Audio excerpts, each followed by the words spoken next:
with the wisdom. I have an ancestral healing on here for today, and the new specials are up, so make sure you guys check them out. So we're gonna start with, let me see what page it's on, because I got the book here. We're gonna start with who actually wrote the original Necronomicon. Now, I've researched a lot of texts. I have to fucking get all kinds of permits and travel and do all this crazy shit just to be able to get my hands on any of the texts. Now, they're I mean the full text, they're hidden away, so we'll never get that. But the fragments that we do have, we can work with that and channel from that. I guess I should just talk to us. It's like behind my ear. If it'll go. That's better. And I'll read you guys some stuff from here too. This is H.P. Lovecraft's work. This particular one. History of the Necronomicon, page 88. That's what I was looking for. So we're going to start there. Hey. Oh, you still call me Isabel? Ooh, she remembers. So, you know, it's funny. Certain people still call me Isabel. That's okay. It's an aspect of self. I am here for all of it. I'm not even looking at the page, so I'm all the way at 230. Lord. So I'm just going to skim this a little bit. I'm really not going to bore you guys by reading the whole thing. So, original title, History of the Necronomicon. Original title, Ali as if. Being the word used by Arabs to designate that nocturnal sound made by insects, supposed to be howling of demons. Composed by Abdul Al-Hazaret. Ooh, I think I did good on that. Hey, Latoya. The mad poet of Sana'a in Yemen, who was said to have flourished during the period of the Umayyad Caliphs, circa 700 AD. He visited the ruins of Babylon and the subterranean secrets of Memphis, and spent years alone in the great southern desert of Arabia. Hello, hello. The Roba Kalia, the Roba Kalia, or empty space as the ancients, and Dana, or crimson, desert of the modern Arabs, which is held to be inhabited by protective evil spirits and monsters of death. Of this desert, many strange and unbelievable marvels are told to those who pretend to have penetrated it. Of course, they got to put stuff like that in, right? In his last years, Al-Hazred dwelt in Damascus, where the Necronomicon Al-Azif was written, and of his final death or disappearance, 738 AD. Many terrible and conflicting things are told. He is said by Ibn Khaldun, 12th century biographer, to have been seized by an invisible monster in broad daylight and devoured horribly before a large number of frightened frozen witnesses, which doesn't make sense, but okay. Because this man's supposed to be the mad poet. I guess he went somewhere during the day. Of his madness, many things are told.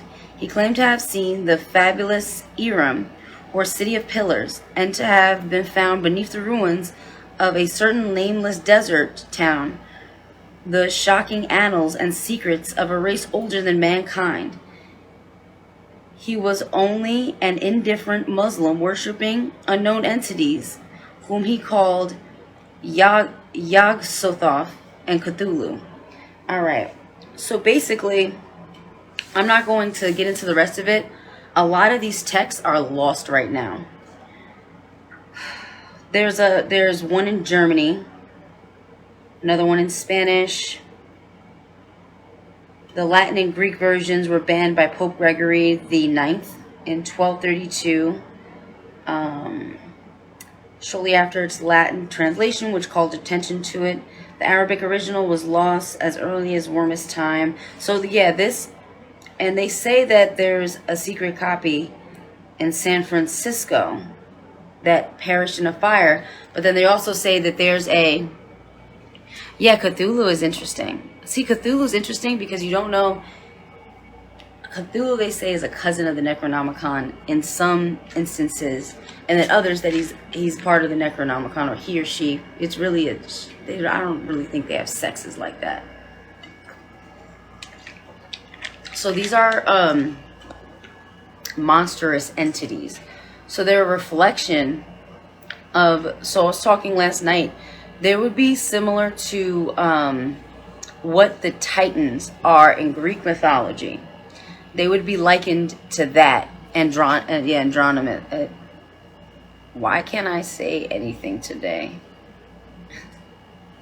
Androgynous. See, I knew I was going to get it eventually. But yeah, supposedly there's a American billionaire that has a copy. A lot of beings don't have copies of these anymore. But yeah, so this is what we got right now. So I'm going to get through some... oh, we have already? Really?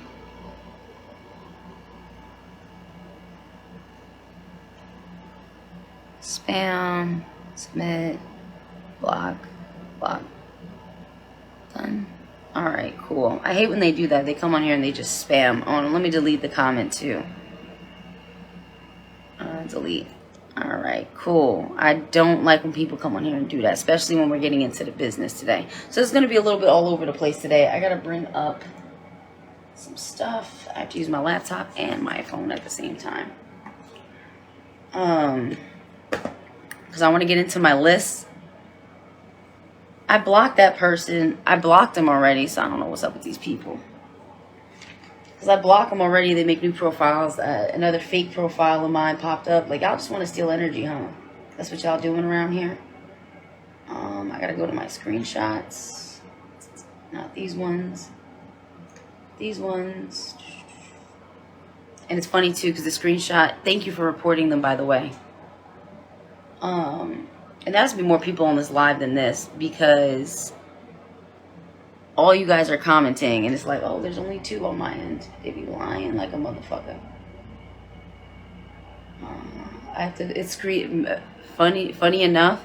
It's screenshot 444. Yeah, they're always lying on my lives, trying to make it seem like I'm not doing shit over here. Because I also want to break down Metropolis. The old one from 1927. It's just annoying. So I gotta bring this list up. Oh yeah, we're about to go fucking deep today. It's gonna be fun. So then you have this this war between the great old ones and the elder gods. So that's still kind of unclear. I did so much research on it, and the information is so scattered that, like, some of the elder gods are looked at as the Necronomicon, are looked at as the great old ones, and some of the great old ones are older than them. And then you have Azeroth, which is questionable because they called him the one eye or the blind god. So I'm like, that sounds a lot like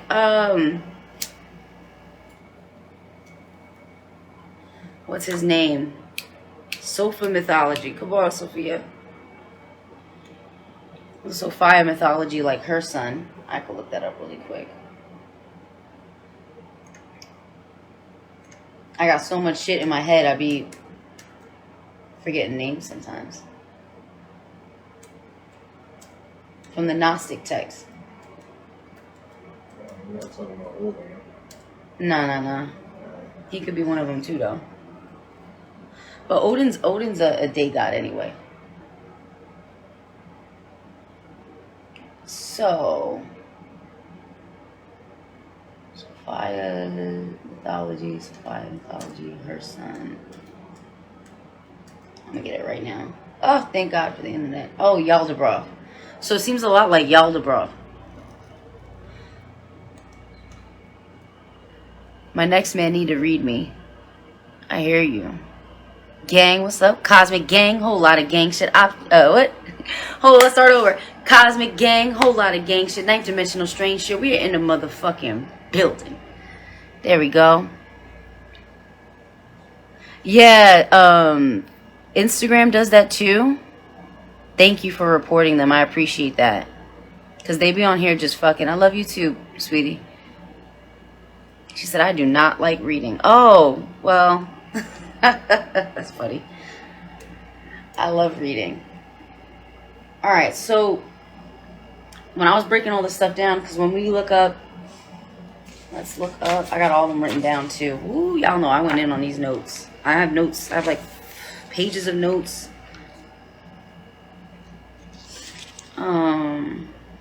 I like Nyler Hotep. He's cool.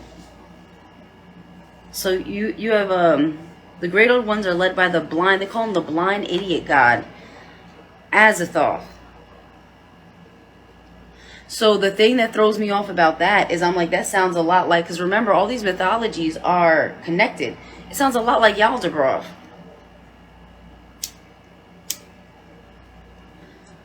Where they call him blind, or they say he just has one eye.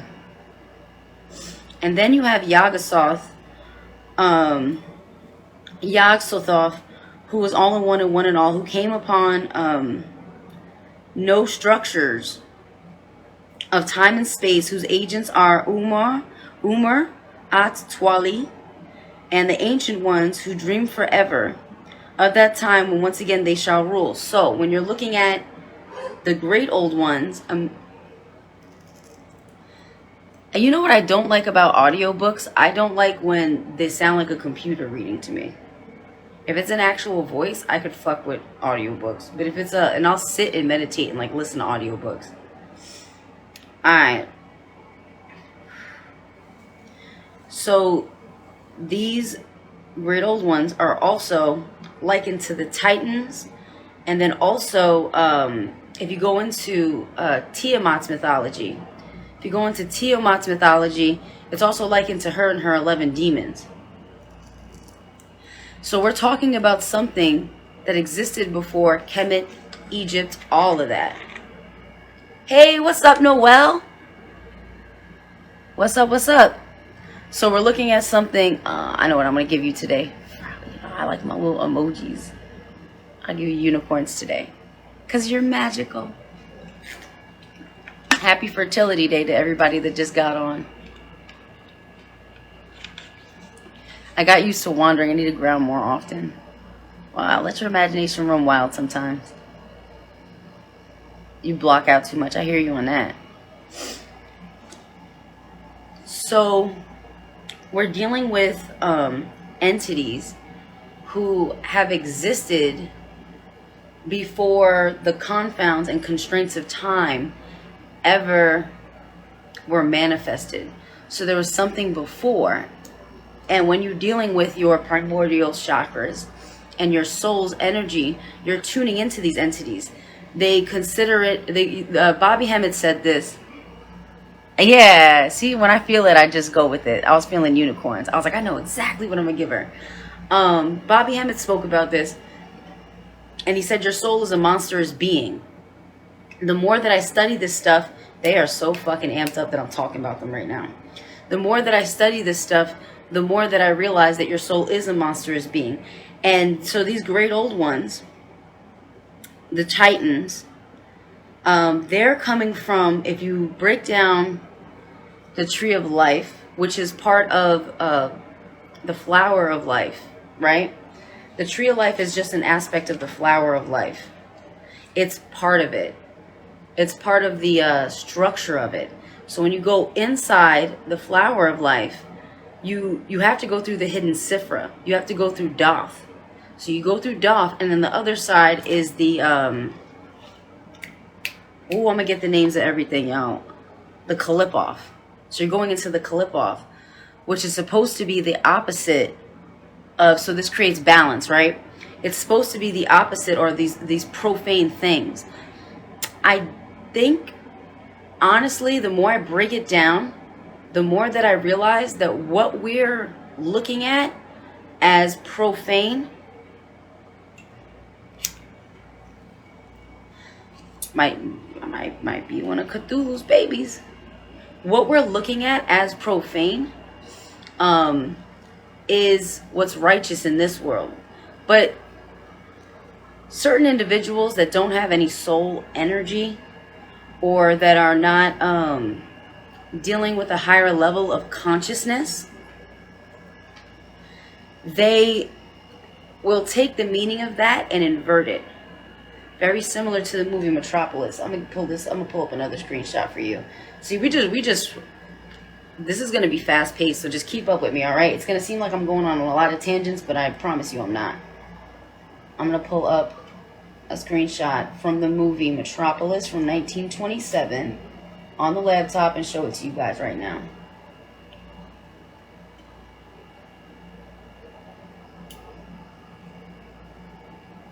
There's one scene in particular where they create the fake or false Maria. And they don't show this in the new one.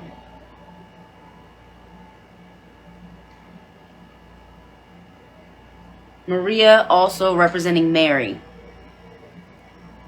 So it's representing an aspect of the divine feminine, obviously.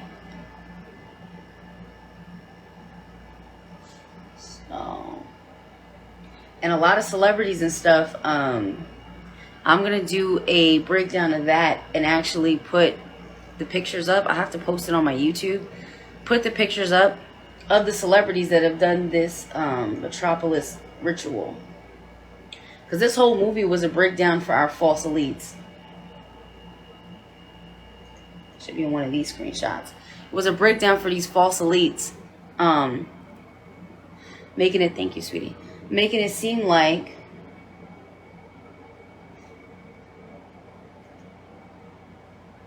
I'm going to get to it.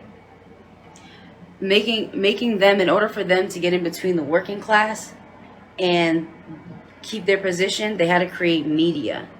You understand? They had to find somebody who could almost like finesse through media, through the medium of media. Got the mad scientist there.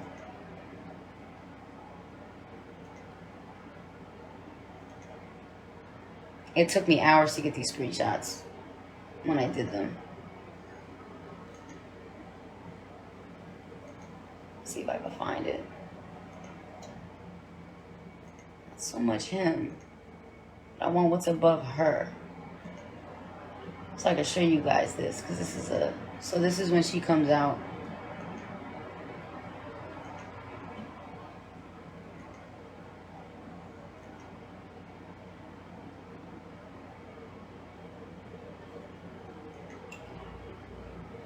I might not have it on here. Oh yeah, you can get names and stuff from this too. Yeah, that's the false Maria. She's toe up. Alright, let me see if I can find it. It's when you get into the room. If I can't find it, we're just going to move on and keep talking about this. But this aspect is really important as well. It's when they first get her into the room. Her little bae was trying to save her too, but he was toe up. Let's see if I can find it. And even in this, and you guys can find that on YouTube too. Yeah, Metropolis, 1927. It's on YouTube for free. It's so fucking old that they can't copyright it for real. Alright. I can't find the scene here right now, so I'm gonna let it go because I don't want to waste too much time. But when you look, when they unveil her, there's an upside down pentagram. So this is why you guys gotta pay attention. There's an upside down pentagram above her. They're taking the life force energy. So basically, this part right here, they're taking the life force energy out of her, the real Maria, and they're putting it into a robot and creating like a false version of a woman, which is what we see in Hollywood all the time. So there's a lot of shit in here that really, and what they're saying, we've created the most obedient woman. She's perfect. Like, what the fuck y'all talking about? Obedient woman? I ain't never heard of no shit like that. Yeah, I don't think I'm gonna find it right at this moment in time. I guess I'm not supposed to find it yet. This is the house where they were keeping her. Yeah, like a hell realm.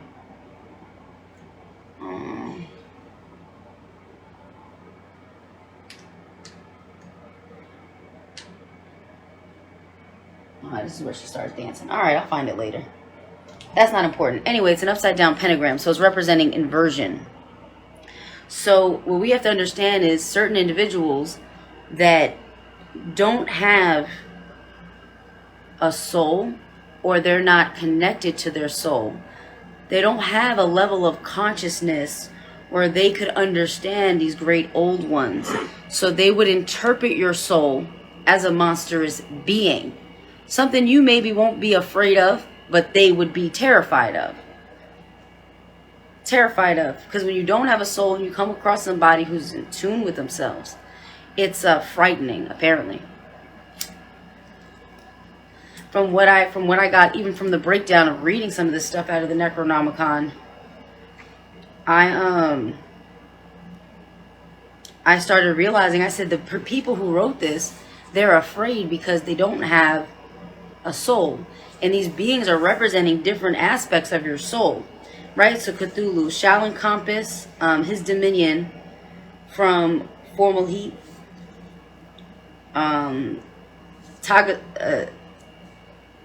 Tasathoga shall come from Nika. Right? Nylar Hotep, which he cracks me up, but shall howl forever in darkness where he abideth. Shub-Niggurath, the black goat with 1,000 young, shall spawn and spawn again, and shall have dominion over all wood nymphs, satyrs, leprechauns, and the little people. Now, when I got the description of Shub-Niggurath, I was like, hold the fuck up. This sounds a lot like Pan. So understand that these entities, they're already here, interwoven in the mythology, and in America, they're in some of your mythologies. You guys remember Mothman? I'm gonna put you on to some shit. Hey, Raphael. Mothman was this one here. Hold up, because I got it right here. So, Yib still. Now check out the description of what this entity looks like. One of the great old ones. Gigantic bat-winged humanoid with detached eyes. Truly horrible to behold. Now watch when I look up a picture of Mothman. Y'all gonna lose your fucking mind. See, look. I was looking this up last night and I was breaking it down to this brother and I was like, hold the fuck up. I need to talk to my people about this shit. I was like, I'm gonna start putting it together and do like an actual video, but I want to run it by here first. Mothman, Batman. Batman represents melanin. We'll give you a little lightning bolt too. Raphael must be feeling gentle today. Alright, check it out. Now look at images of what he supposedly looks like, with people who have seen this being. And Mothman, when if you ever watched the Mothman prophecies, he freaks people the fuck out. So this is what they say he looks like. I'm gonna make this picture. Can I make it bigger? Yeah, I could, but I'm not going to. I'm just going through them. So check that out. Isn't that the exact description of what we just read about? So these mythologies are already existing, these beings, and then they have their spawn or their children too. Because I looked and I was like, hold up, that's Pan, or that's a primordial version of Pan. I said, okay, what the fuck is going on here?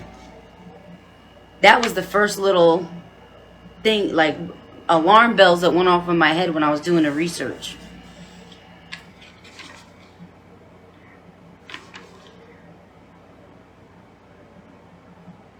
Now there's some, okay, so let's do this, because I also got lists of who their followers are. And I believe what they call the followers of the great old ones are their spawn, or beings that would be like their children that came from them. And it's almost like a bigger being that breaks itself. It's the same thing as how everybody says they come from source. So that's a bigger being that breaks itself up and makes itself into all these smaller beings. So it's you, essentially.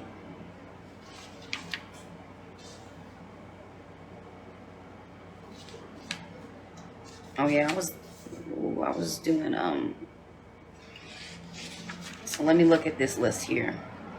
Ark of Sothis is keeper of the gate. I'm gonna explain him in a second. I actually gotta tell y'all a story. You know, I always got a story with this shit. I don't just research it for no reason. Some shit'll come to me and then I'll just start. Alright, I believe this next page has their children. Alright, servants of the great old ones. Witches, demons, the deep ones. Those are those ones are fucked up. I'm gonna pull the book out and read y'all a little bit too. The holes, Vormis, T'Chau, the abominable, Migo, Shagathos, Gas, and Valusians. So it says their spawn lies. Check out the fucking inversion, like I told you in that movie Metropolis, where they, above the fake Mary, the fake mother. Don't make me fucking lose my shit. The fake version of the great mother, the fake mother. They have an upside down pentagram. And their spawn lies within the 5-pointed star, Karen, of gray stone from ancient Minar, which is less strong against the great old ones than themselves. What? The professor of the stone shall find himself able to command all beings which creep. So this is the usurping. How they did it. Creep, swim, and I wrote this straight from like different texts, different books, whatever I could find online. I literally went and wrote it down by hand. Which creep, swim, crawl, walk, fly, even to the source from which there is no returning, which that's not really true. But, so then there's this stone, the 5-pointed stone from Minar. The 5-pointed stone from Minar. And I put armor. I don't know how I came up with that name, but armor, I think, is the name of the stone. So you're telling me that these great old ones, somebody had created a stone that's not stronger than them, that they used to control these beings and create this world of illusions? Huh? For real? And it's a 5-pointed star. It's a pentagram. You know what that represents? Your human body. Come on now. It's an inversion of the soul. The stone, it's your body. That's from spirit. That shit just came to me. When you stand up, you're a star. You're a 5-pointed star. Your body's the pentagram. And if you watch the new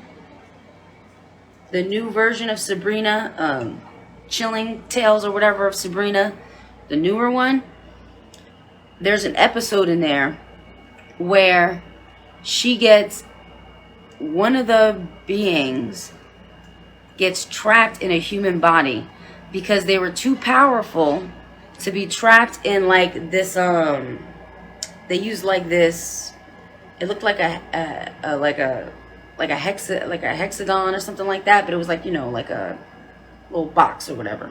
So that being was too strong to get trapped in there. And they were like, well, you could trap them in a human body. That's the next best thing. That's the original such and such. I'm like, man, what the fuck is this bullshit? So this is what we're dealing with. You're dealing with beings who don't understand what it is to have a soul. So when they come across beings that are not trapped in a body, or that are aware of their soul, they see you as a monstrous being, and thus they treat you the way they treat you based on fear. And that's the bigger message.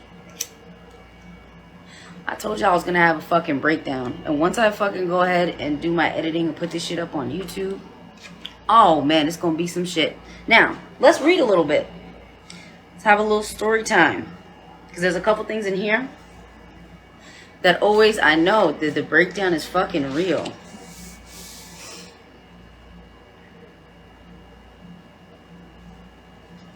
Let me see if I can find. I'm looking for something very... Okay, The Nameless City, the first one. And these are H.P. Lovecraft stuff. You can give me about a week because my program sucks. But anybody appreciates the wisdom, hit the Cash App. And then we're going to do some readings too, of course. You know, I always love to do my readings and healings. Okay, so this always... This is one of the lines that the Mad Poet came out with. That is not dead which can eternal lie, and with strange aeons even death may die. I literally sat for weeks over this one fucking line, thinking about it. I'm telling you, when you get into this shit, it start driving you a little bit crazy, so take breaks. Take breaks. I had to take breaks. And when the Necronomicon come in, they don't fucking play. They gonna have you on your shit, and they gonna have you researching like a motherfucker. They like, fuck the human shit. Bitch, you better get you some drink, some smoke, and you better sit the fuck down and research for 3 or 4 days, bitch. You are not leaving your room. You're not gonna care about your children. You're not gonna care about a job. You know, that's why I said take breaks with them. Take breaks. Because you still gotta maintain your balance. That is not dead which can eternal lie, and with strange aeons even death may die. Yeah, I'm sorry, I'm hyped up. I've been really researching this for a while, and today's spirit was like, Necronomicon. She said, especially with these meds. Woo. Girl. So this is a description of your soul. Your soul is asleep. You understand? That is not dead which can eternal lie. Your soul is asleep. And with strange aeons, so that's over a period of time, even death may die, which means that the great old ones are you, and they're rising again. They're remembering that you're not a body, that you're a soul, that you're a monstrous being. You're not here to fucking play with these people. You're a monstrous being. You're a fucking soul. That's what this shit means. And that's why I was so drawn to it. And I was like, man, the shit had me like, man, what the fuck does this mean? That's what it means. You're asleep. You're dreaming this reality. You're asleep right now. But eventually, you'll awaken. And see, I think, I don't know, me and Azeroth gotta have a talk. Because the great old ones still claim him. Maybe he's the real version. Nah, the Matrix is a cop-out too, because you have nature which has soul energy in it. This realm herself, because Earth has many dimensions, herself is trapped also in a realm of illusions. So imagine a primordial Earth. Don't make me pull out the Grimoire of Tmi and really go to fuck in. I'm going to pull out my other book in a second. So let's see. Actually, matter of fact, yeah, we're going to pull some shit out with Tiamat. And show you how all these mythologies are connected. Oh, yeah, as far as sleeping, absolutely. Absolutely. Because your soul, but see, you got to have a soul being. Not knowing who they are. And trap them in the realm of illusion. So that they can, I have it. Damn, I have it underneath all this other stuff. I got to pull it. I got to pull it out. Oh yeah, we're gonna go on Atlantis too. I gotta get another book that I you know, people be stealing my books. I don't really give them away, but hold this for me real quick. I don't really give them away, but people be jacking my books for real. Thank you. Oh gosh, I gotta hold up, guys. Hold on a second. I'm gonna put y'all down. I gotta fix this bag.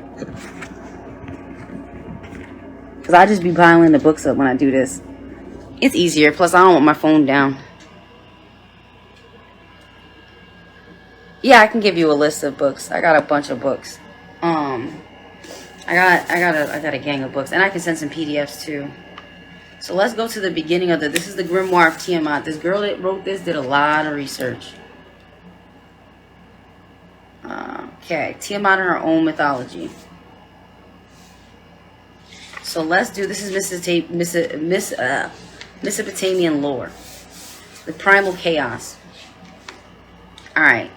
The motif of chaos preceding creation is found in mythologies worldwide. Yeah, I got a lot of stuff on Atlantis. It is usually described as darkness or night. Remember what Bobby Hemmitt said, you're night deities. I need a pen. Give me a pen.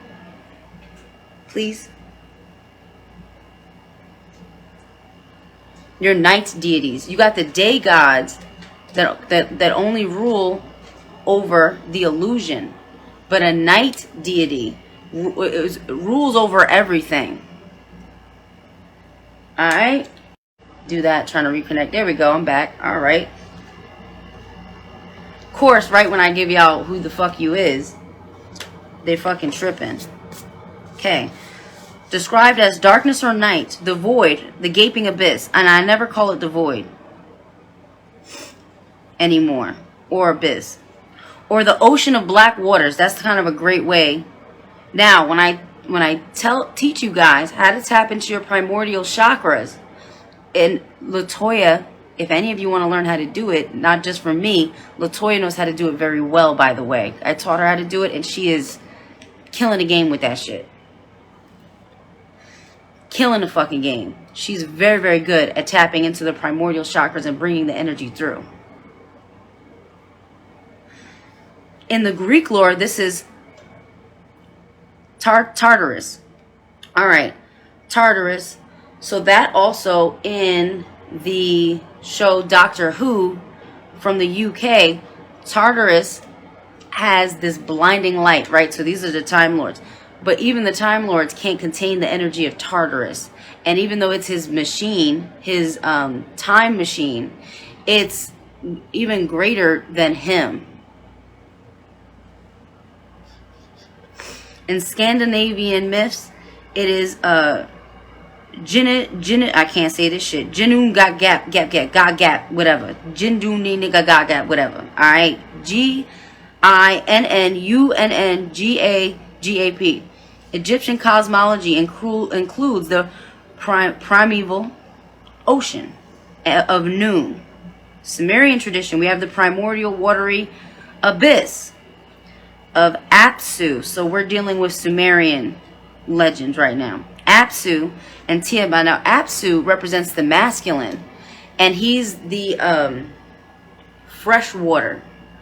Tiamat is the salty water. So when they say that the waters were separated, oh, the firmament was separated, the water came, did the water come from the sky, or was it already here and it was separated from each other here? Think about it. It don't make no sense. All the water just fell out the sky one day? Or is that what you're telling me, Spirit? Is that what's going on here? Think about it. The womb of chaos is the birthplace and the abode of dragons. For my dragon souls out there, Ashe to you. Giants. Monsters. Ashe to the giants. Ashe to the monsters. Ashe to the demons and the primal gods. All of these are you. Ashe to them too. It is the Tohuna, Wahabun, I don't know how to say this shit. The formless void described in Genesis. The black waters of the first mother. Like the cosmic ocean of noon. She is called the deep. Okay, the deep. So the deep ones are her children. Boom. And that is bringing you back to the Necronomicon. So all this shit is connected. Shit. The deep, the void, the womb, and the abyss. Now he's going in now. Ancient Egypt, Light of the World from Gerald Massey. You can get the PDF for that online, and I have the PDF for that as well. Associates the waters of noon with Tefet, the abyss. Sashe Tefet, the source of all life, and equates them with Tiamat, all connected. The Great Mother, come on now, all connected. Tefet is the well from whence the waters issue, the dwelling underground where the dragon gave birth to her brood of monsters. That's you, a monstrous soul. On the earth, it is called, on the earth, it is the lair of the dragon, the hole of the snake. The snake is the cosmic masculine energy. So when you're dealing with the snake, their cosmic snake, the cosmic serpent, is the masculine energy that comes forth from the feminine. They work together, they're one. Oh yeah. It is also the mythical birthplace of life and vegetation, water to drink, food to eat, air to breathe, the womb of the cosmic mother. So, now they're going into Hebrew shit. See, this book is badass. As the watery chaos, Tiamat is identified with the Hebrew concept of Tehom, which means the deep, once again. Also ask yourself, how these motherfuckers made it to the moon, but they never made it to the bottom of the ocean? Tefeti from Moana. Yeah, man. There's also a slight resemblance between these two accounts of creation, as they both include the motif of dividing the waters under the firmament from the waters above. These motherfuckers ain't gone nowhere. They are liars. Marduk, see, that's the sun. See, this is, now, when you're dealing with Marduk, splits the body of Tiamat from her flesh, he fashions the firmament, blah, blah, blah. Alright, so when you're getting into Marduk, we have Azathoth, the one-eyed god. So we have Azathoth, the one-eyed god. We have Marduk here, and we also have Yaldabaoth. Don't they all sound like the same fucking person to you? Same story being told over and over and over again. This is also, too, why certain men hate their mothers. This is also why certain men hate their mothers. Certain men with souls hate their mothers. Because there's a rift. When your child seeks to overthrow you because of jealousy. And that's why a lot of men now are dealing with jealousy of the feminine energy. Not understanding that if you come from that, you are that. So why are you jealous of something that created you? That gave you essence? So people have to face these. These are very, very ancient traumas. Ancient traumas. And once you get out of that, you'll be okay. So these are some of her demons. Now, you don't got to do the evocations and all this stuff in here. But I do like some of these. Honestly, Spirit's telling me, fuck these demons. That was what you guys were supposed to hear from here. We're going to go back to H.P. Lovecraft, because there's something in here, apparently, that I got to read to y'all. But I'm just flipping the pages and Spirit's showing me what the fuck to say. Alright. So this is a quote. Let's see why Spirit got me reading this. Gorgons and hydras and chimeras, dire stories of Celaeno and the harpies, may reproduce themselves in the brain of superstition, but they were there before. They are transcripts, types. The archetypes are in us and eternal. How else should the recital of that which we know in a waking sense to be false come to affect us at all? Is it that we naturally conceive terror from such objects, considered in their capacity of being able to inflict upon us bodily injury? Oh, least of all. These terrors are of older standing. They date beyond the body, or without body. They would have been the same.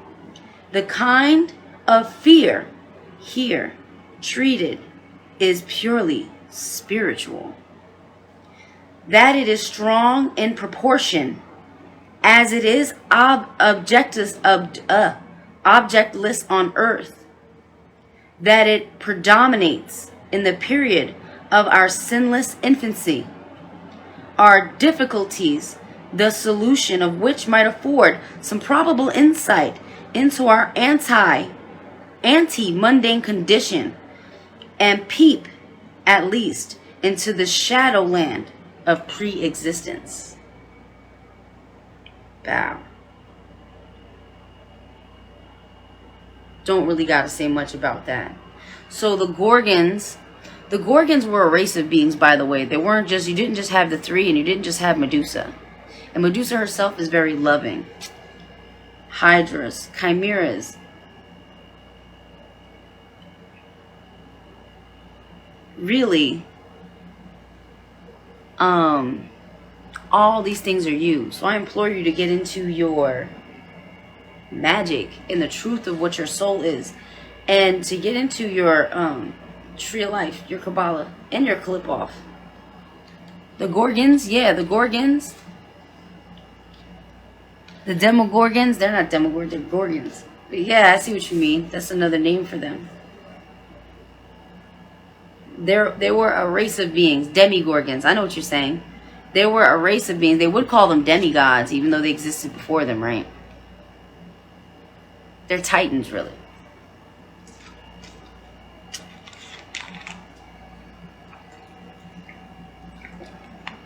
So a lot of what I realized in this book is that when reading even just H.P. Lovecraft's rendition and his channelings, because he was channeling for real, all of these beings, what accompanies them, Stranger Things had a gang of demigorgons fucking shit up. Yeah, they always make us we're always the villain, the demon, the monster, the bad guy. Okay, I'll be that, if that's what we're doing here. So a lot of these books, when they describe these entities, they describe them as having a stench of death. Now, I saw this episode, I forgot what the show is called, but it's like, dude went into like it's a cartoon, and dude went into like a zombie apocalypse. So everyone's scared of the zombies, trying to get away from the zombies. But when the zombie bit you and you went into their world, it was peaceful. Do you see the mythology even with something like that? It was peaceful. They're all like hippies and shit, all loving and whatnot. And they're like, oh, if this is what it was like, I would never leave. So then some dude made an antidote, which was like a vaccine, an antidote for your soul, which is like a vaccine. And the people went back to normal, and they were pissed off because they would have rather stayed the zombies. So what was apparent to the people that weren't bitten, and also too, if you look at the lecture from Bobby Hemmitt, Vampires in Heaven, he explains this really well. Those who weren't bitten, those who didn't have soul, they didn't have melanin, or they didn't even have like the neuromelanin, none of that shit. They probably have phenomelanin. Basically, they would look at these beings as monstrous beings. And what would accompany, I'm reading a book the other day. They talked about a river filled with dead bodies. And there were these beings going around eating people. Alright? Really similar. I think our fear of zombies comes from the fear of Saturn or Kronos, who eats his children. Goes into that. And they said the stench was just like the most disgusting thing. So there's this stench that supposedly is associated with these beings. Now, So a being that's not like you, that doesn't have a soul, for you, they smell like sulfur to me. But for you, they might have a certain stench. To them, you have a stench. But meanwhile, that smell to you, when you smell somebody else with soul, they smell really good. They smell like flowers. So do you see how we're in fucking upside down world? We're in fucking the realm of illusion, upside down world. This shit don't make no fucking sense, which is why even when you're dealing with the physical, you're supposed to be feeling past the physical to feel what is truly there. So, any questions? Any questions? And then we can start on readings or whatever y'all want to do. Because this was pretty action-packed for the most part. I'll wait on y'all. But yeah, that's what's going on with all that today. Shit.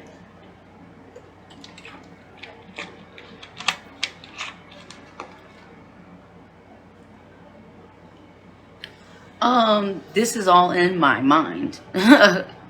It's a lot of stuff that I've studied over the years that I put together. But yeah, when you do read the Necronomicon, there's a lot of keys to the kingdom in there. You have to break down things. Well, you know how to do it, Dion. You have to break down things based on like structure and feeling, and just let spirit guide you when you're doing your research.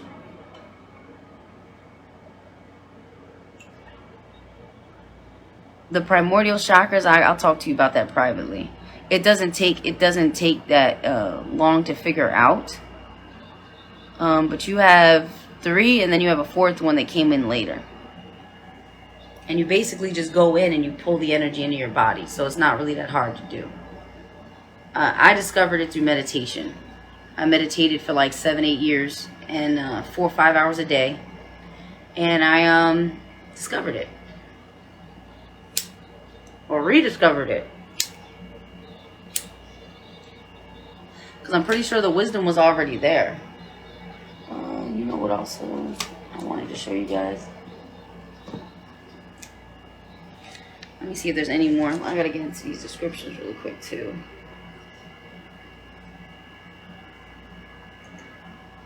Yeah, I said this was gonna be a little bit of a all over the place. So then you have this too. So Yig is called the father of serpents. Oh yeah, I told y'all I got a story for you too. Yig is called the father of serpents, scarily serpent-like humanoid. That would be the Nagas in mythology.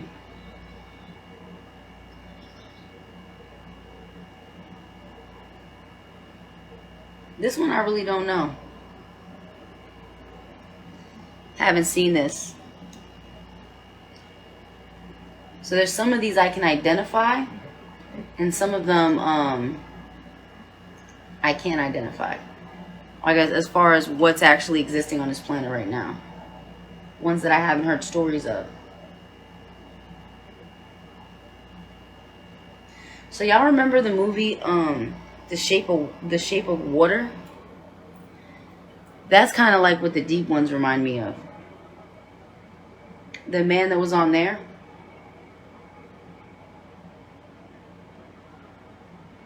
This is Yathogatha. The thing in the pit appears as a colossal collapse, like one-eyed, like deep one. Cyclops. There we go. So that is reminding me of like the giant squid that has like one eye. Damn, eyeball as big as a motherfucker. We got one that's a swirling vortex. There's just a gang of them here. And you got to remember that not all these, a lot of this stuff, because it's the Necronomicon, even H.P. Lovecraft stuff, a lot of it has been rewritten over and over again by different people putting their different touches on it, you could say.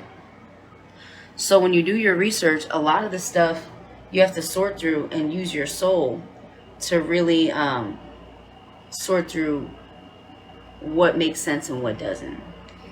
What you were like, yeah, that's a real one. Nah, I'm not feeling it. That one I have to research more. Alright. So y'all give me some questions or whatever, and we're pretty much done with this for today. Or get you a reading or something. Let's go.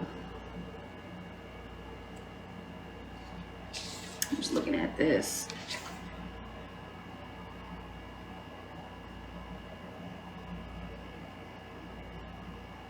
The Black Tower, they got that from here. The Dark Tower, they got it from here.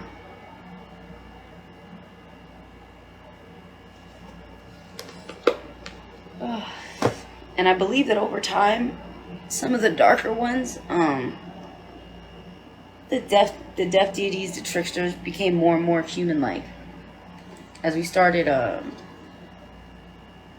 making them, well, beings started falling. I guess you could say they were falling asleep, so they made them look more and more like themselves. They made these ones more and more apparent. Look, awakened awareness.